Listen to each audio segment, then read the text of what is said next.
Hello साथियों, स्वागत है अपने चैनल हाई मोटिवेटेड में। साथियों, मैं प्रवीण। तो UP triple S C PET exam 2022 के लिए क्लास नंबर 18 करने जा रहे हैं। साथियों, आपको बता दूं, ये 2000 मोस्ट इंपोर्टेंट जो क्वेश्चन का सीरीज चल रहा है।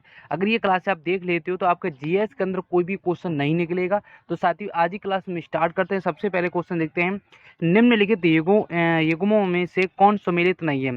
धौलावीरा, कच्छकारण, कालीबंगा, लूनी नदी, राखीगढ़ी, घग्गर या रोपड़ या सतलज। तो आपको बता दूं, इसमें सम्मिलित नहीं है, तो ये कालीबंगा है।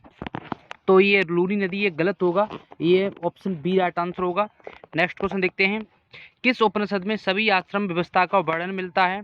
ऐतरेयोपनिषद, मुंडकोपनिषद, कठोपनिषद यानी कि जाबलोपनिषद। तो ये किस में मिलता है? तो ऑप्शन डी राइट आंसर होगा, जाबलोपनिषद में मिलता है। तो ऑप्शन डी राइट आंसर होगा। नेक्स्ट क्वेश्चन देखते हैं, महाराजा रणजीत सिंह के उत्तराधिकारी कौन बने थे? खड़क सिंह, दलीप सिंह या शेर सिंह या उपरोक्त में से कोई नहीं। तो महाराजा जो रणजीत सिंह के जो उत्तराधिकारी बने थे, ये खड़क सिंह बने थे। तो ऑप्शन ए राइट आंसर होगा।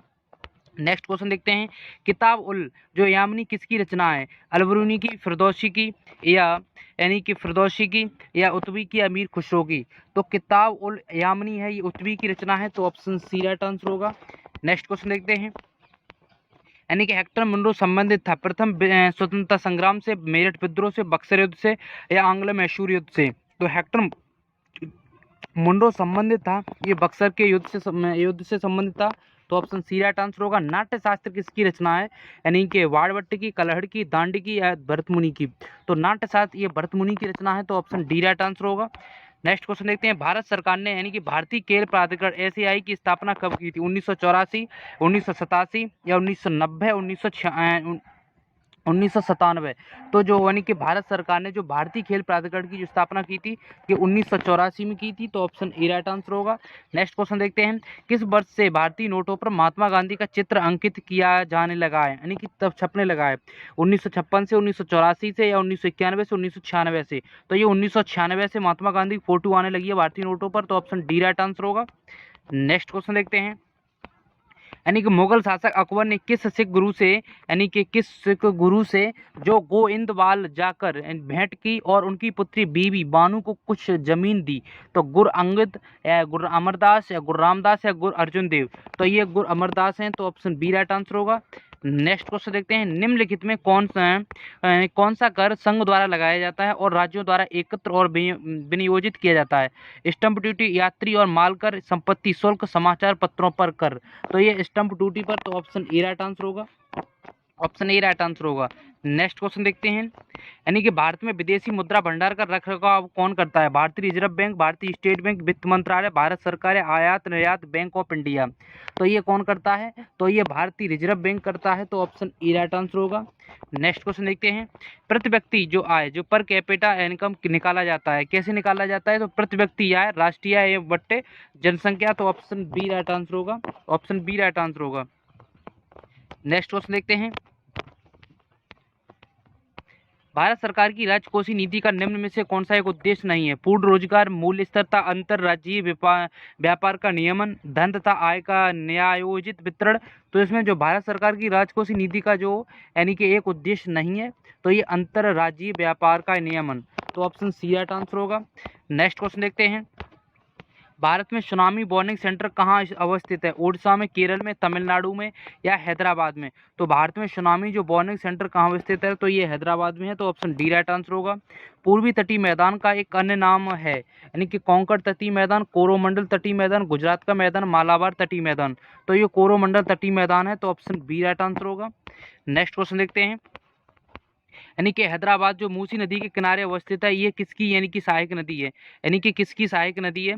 तो कृष्णा यानी गोदावरी, तुंगभद्रा या कावेरी। तो ये आपको बता दूं, तो ये कृष्णा की है। तो ऑप्शन ए राइट आंसर होगा। ऑप्शन ए राइट आंसर होगा। नेक्स्ट क्वेश्चन देखते हैं, यानी कि मॉन्ट्रियल प्रोटोकॉल का संबंध निम्न में से किससे है? तो ये ओजोन परत जो क्षरण रोकने से है। तो ऑप्शन बी राइट आंसर होगा। नेक्स्ट क्वेश्चन देखते हैं, यानी कि दिन रात किस कारण होते हैं? यानी कि दिन रात होते हैं वो किस कारण होते हैं? ये भू परिभ्रमण के कारण होते हैं। तो ऑप्शन बी राइट आंसर होगा। नेक्स्ट क्वेश्चन देखते हैं, साथियों हम बहुत स्पीड से कर रहे हैं। यानी कि मेघालय के पठार को 3 भागों में बांटा गया, गारो, खासी और जयंतिया पानी इस विभाजन का आधार है। तो इसका जो विभाजन का आधार है वो जनजातियां हैं। तो ऑप्शन डी राइट आंसर होगा। नेक्स्ट क्वेश्चन देखते हैं, यानी कि निम्न में जो भारत का कौन सा राज्य कर्क रेखा पर स्थित नहीं है, तो इनमें से जो कौन सा भारत का राज्य कर्क रेखा पर स्थित नहीं, तो उड़ीसा नहीं है, तो ऑप्शन सी राइट आंसर होगा। नेक्स्ट क्वेश्चन देखते हैं, इसमें से कौन सुमेलित नहीं है, तो इसमें जो यानी कि कौन सुमेलित, हाइजेनबर्ग अपवर्जन नियम ये सुमेलित नहीं है, तो ऑप्शन डी राइट आंसर होगा। नेक्स्ट क्वेश्चन देखते हैं, यानी निम्न में से कौन सा कथन सही है, जैसे कि फ्यूज को सदैव परपथ में समांतर क्रम में जोड़ा जाता है, विद्युत फ्यूज सामर्थ्य तावा तथा टीन की मिश्र धातु का बना होता है, तो इनमें से जो यानी कि कौन सा सही है, तो इनमें से कोई नहीं सही है, तो ऑप्शन डी राइट आंसर होगा। नेक्स्ट क्वेश्चन देखते हैं, यानी कि निम्न में से कौन हिंद महासागरीय गर्म एवं स्थायी जलधारा है, इनमें से कौन सी गर्म एवं स्थायी जलधारा है, तो ये मौजामिक की जलधारा है, तो ऑप्शन डी राइट आंसर होगा। नेक्स्ट क्वेश्चन देखते हैं, ग्लोबल वार्मिंग हेतु निम्न में से कौन एक महत्वपूर्ण जिम्मेवार कारक है, तो इसमें जो कारक है वो धान की फसल है, तो ऑप्शन डी राइट आंसर होगा। नेक्स्ट क्वेश्चन देखते हैं, यानी कि बिहार में कौन सी जो नदी गंगा में दक्षिण दिशा में नहीं बहती है, तो ये कौन सी नदी नहीं बहती है, तो ये महानंदा, तो ऑप्शन डी राइट आंसर होगा। नेक्स्ट क्वेश्चन देखते हैं, यानी कि मैदान एवं पर्वत तल के बीच उठे समतल भूभाग को किस नाम से जाना जाता है, तो ये पर्वतीय पठार के नाम से जाना जाता है, तो ऑप्शन बी राइट आंसर होगा। नेक्स्ट क्वेश्चन देखते हैं, यदि लोकसभा में बजट पारित नहीं होता है तो यानी कि तो क्या होता है, सरकार को इस्तीफा देना पड़ता है, तो ऑप्शन डी राइट आंसर होगा। यानी कि अगर लोकसभा में बजट पारित नहीं होता है तो सरकार को इस्तीफा देना होता है, यानी कि तो ऑप्शन डी राइट आंसर होगा। नेक्स्ट क्वेश्चन देखते हैं, यानी कि नई अखिल भारतीय सेवाओं का सृजन करने के लिए राज्यसभा में उपस्थित तथा मतदान देने वाले सदस्यों की संख्या कम से कम कितनी होनी चाहिए, तो ये 2/3 होनी चाहिए, तो ऑप्शन सी राइट आंसर होगा। नेक्स्ट क्वेश्चन देखते हैं, यानी कि जो संसद के संयुक्त अधिवेशन के संबंध में कौन सा जो कथन गलत है, तो इनमें जो धन विधेयक एवं संविधान संशोधन विधेयक जो पारित करने के लिए भी संयुक्त अधिवेशन बुलाया जाता है, तो ऑप्शन सी है, यानी कि इस कथन सही नहीं है। नेक्स्ट क्वेश्चन देखते हैं, यानी कि नियंत्रक एवं महालेखा जो परीक्षक केंद्र सरकार की लेखाओं या प्रतिवेदन राष्ट्रपति को देता है, जिसे वह संसद के दोनों सदनों के लिए पटल पर रखते हैं, इसके उपरांत संसद की किस समिति की इसकी जांच करती है, तो इसकी लोक लेखा समिति जांच करती है, तो ऑप्शन बी राइट आंसर होगा। नेक्स्ट क्वेश्चन देखते हैं, भारत की संचित निधि पर भारत व्यय निम्नलिखित में से कौन सा नहीं है, तो इनमें से उच्च न्यायालय के न्यायाधीशों के वेतन एवं भत्ता, तो ऑप्शन डी राइट आंसर होगा। नेक्स्ट क्वेश्चन देखते हैं, यानी कि किसी राज्य के विधान परिषद की सदस्य संख्या उस राज्य के विधानसभा के सदस्यों की संख्या से अधिक नहीं हो सकती है, तो ये नहीं हो सकती है, तो एक तिहाई से अधिक नहीं, तो ऑप्शन बी राइट आंसर होगा, ऑप्शन बी राइट आंसर होगा। नेक्स्ट क्वेश्चन देखते हैं, यानी कि जो राष्ट्रीय आपात के संबंध में कौन सा कथन गलत है, तो जो राष्ट्रीय आपात के समय राज्य सरकारें निर्मित कर दी जाती हैं, तो ऑप्शन बी राइट आंसर होगा, ये गलत होगा। नेक्स्ट क्वेश्चन देखते हैं, यानी कि कैल्शियम हाइड्रोक्साइड के विलयन से जब कार्बन डाइऑक्साइड गुजरती है तो बनने वाले अपक्षेप का रंग कैसा होता है, तो ये सफ़ेद होता है, तो ऑप्शन ए राइट आंसर होगा। नेक्स्ट क्वेश्चन देखते हैं, किस अनुच्छेद के तहत राज्य पोषाहार स्तर और जीवन स्तर को ऊंचा करने का प्रयास होगा, यानी कि तो किस अनुच्छेद में होगा, तो अनुच्छेद 47, तो ऑप्शन बी राइट आंसर होगा। नेक्स्ट क्वेश्चन देखते हैं, यानी कि प्रिज्म से गुजरने पर जो सूर्य के प्रकाश की किरणें विभिन्न रंगों में बट जाती हैं, क्योंकि यानी क्यों बढ़ जाती है, तो प्रिज्म की दोनों सतहों पर किरणों का विचलन होता है, तो ऑप्शन बी राइट आंसर होगा। नेक्स्ट क्वेश्चन देखते हैं, यानी कि उत्प्लावन जो बल निर्भर करता है, यानी कि जो उत्प्लावन बल निर्भर करता है विस्थापित द्रव के घनत्व पर करता है, तो ऑप्शन बी राइट आंसर होगा। नेक्स्ट क्वेश्चन देखते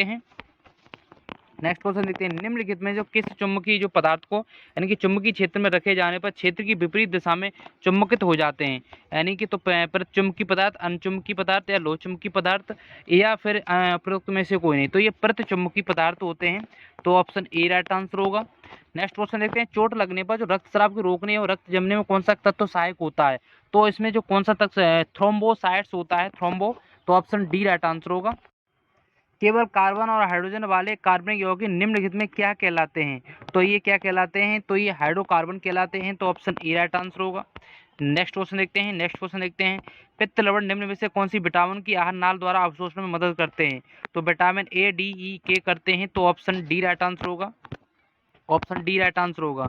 नेक्स्ट क्वेश्चन देखते हैं, यानी कि जल की कठोरता के लिए निम्नलिखित में कौन से तत्व उत्तरदायी हैं, तो इनमें कौन से तत्व, कैल्शियम और मैग्नीशियम ये उत्तरदायी हैं, तो ऑप्शन बी राइट आंसर होगा।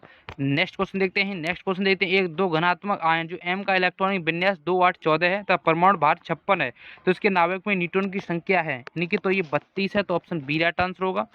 नेक्स्ट क्वेश्चन देखते हैं, यानी कि विलयन का सबसे जो प्रमुख गुण है, समांग होना, विषमांग होना, स्वच्छ होना या अर्ध पारदर्शी होना, तो इनमें से एक समांग होना है, तो ऑप्शन ए राइट आंसर होगा। नेक्स्ट क्वेश्चन देखते हैं, निम्नलिखित में कौन त्रिबंधक तत्व है, तो ये नाइट्रोजन है, तो ऑप्शन डी राइट आंसर होगा। नेक्स्ट क्वेश्चन देखते हैं, आवासाड़ी के किस उपवर्ग को हैलोजन वर्ग कहा जाता है? तो ये यानी कि साथ में कहा जाता है, तो ऑप्शन बी राइट आंसर होगा। नेक्स्ट क्वेश्चन देखते हैं, रासायनिक रूप से इंसुलिन क्या है? तो ये पेप्टाइड है, पेप्टाइड, तो ऑप्शन बी राइट आंसर होगा। नेक्स्ट क्वेश्चन देखते हैं, यानी कि निम्न में से जो ऊर्जा के गैर परंपरागत स्रोत हैं, तो ये मतलब जैसे कि ज्वरीय ऊर्जा, परमाणु ऊर्जा, बायोगैस या भूतापी ऊर्जा, तो ऑप्शन डी राइट आंसर होगा। नेक्स्ट क्वेश्चन देखते हैं, यानी कि निम्न में से कौन सा एक भारत का कृत्रिम बंदरगाह नहीं है? तो ये कोच्चि है, तो ऑप्शन सी राइट आंसर होगा। नेक्स्ट क्वेश्चन देखते हैं साथियों, आज का हमारा लास्ट प्रश्न है, लिम्बू जनजाति किस राज्य में निवास करती है? तो ये सिक्किम में करती है, तो ऑप्शन डी राइट आंसर होगा। तो साथियों, आज के मैं टॉप 50 क्वेश्चन से कंप्लीट हुआ। क्लास आपको अच्छी लगी, चैनल को जरूर सब्सक्राइब कर लेना।